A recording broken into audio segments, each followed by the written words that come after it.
Stephen Curry's 11 triple clinic featured an all-time efficient first half and something Chef's never done. Jonathan Kuminga's officially broken out into an all-star caliber player, is setting records, and a perfect complement to Draymond Green in the frontcourt. Steve Kerr found a funky 5-man lineup that obliterated the Pacers on both ends. Having put to bed playoff teams on consecutive nights, another battle against the top 6 seed ensues Saturday at Chase, but for a roller coaster game under 500 2024 Warrior squad, winning 5 of their last 6 games all by double digits has yet again maxed out their team vibes, and it'll be an uphill battle to get back to contender status, but the Bay Area's hopes in 2024 are still very much alive.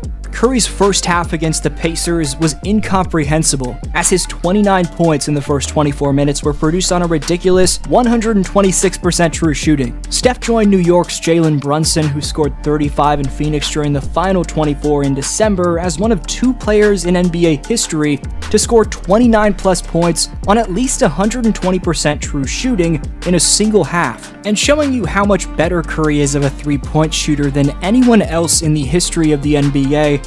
His 42 games with at least 9 three-pointers are a full 29 more than the second-ranked Damian Lillard.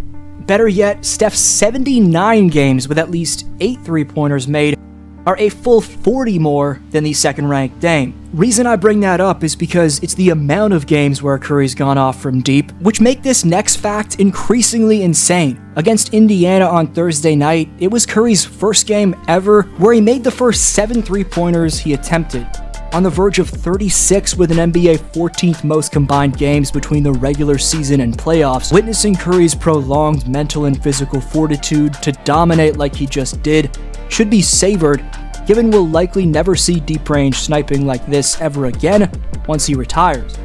In the All-Star hosting city of Indianapolis, foreshadowing what'll be a revolutionary three-point contest one-on-one matchup with WNBA star Sabrina Ionescu, Curry finished with 42 points and 11 threes on 91% true shooting. Steph's now tied for the 4th most 40-point games this season with 5 of them, but more notably, I want you to take in how the top 10 ranked players in 40 pieces in 23-24 are all at least 6 years younger than Curry, painting the picture of an elite defiance of father time that deserves its fair share of praise. When this man's flowing into jumpers with elite footwork and a smooth follow-through, you can throw the entire kitchen sink at him, but he's not going to be fazed.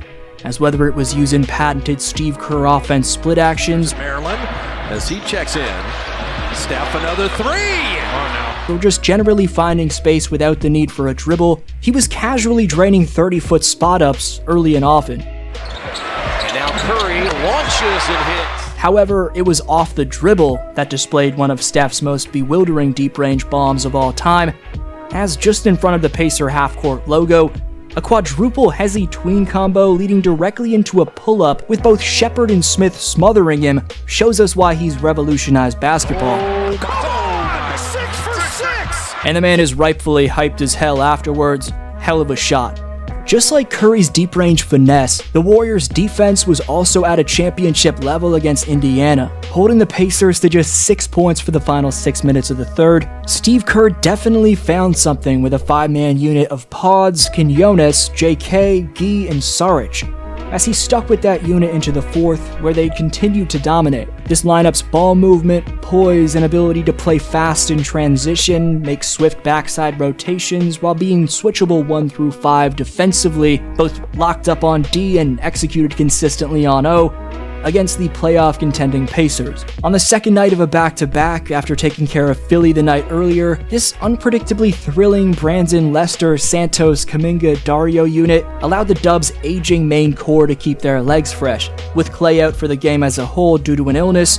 While Curry, Green, and Wiggs did check back in momentarily in the fourth quarter, those two and the rest of the vets getting valuable rest down the stretch serves the Dubs well in terms of stamina entering their next matchup. Even after the Dubs took wins over 2 Eastern Conference playoff squads, one of which was a 5 seed in the Sixers, now they're tasked with the challenge of another 5 seed in a KD, D-Book, and Brad Beal Phoenix attack. Credit Kerr for finding that elite lineup though, as well as subbing in TJD for the final few minutes, as Jackson Davis got to play in his hometown. In terms of Steph's potential 3-point record, Kerr would smartly value health at all costs by subbing Curry out for Quinones with just over 3 minutes left and the game out of reach. Regarding the Warriors' Brazilian phenom, stop calling him LA Chargers wide receiver Puka Nacua and start calling him Gui Santos, as despite being an undersized 6'6" in Draymond Green-esque fashion, Guilherme Carvalho dos Santos' old-school big man post-up rebounding and finishing,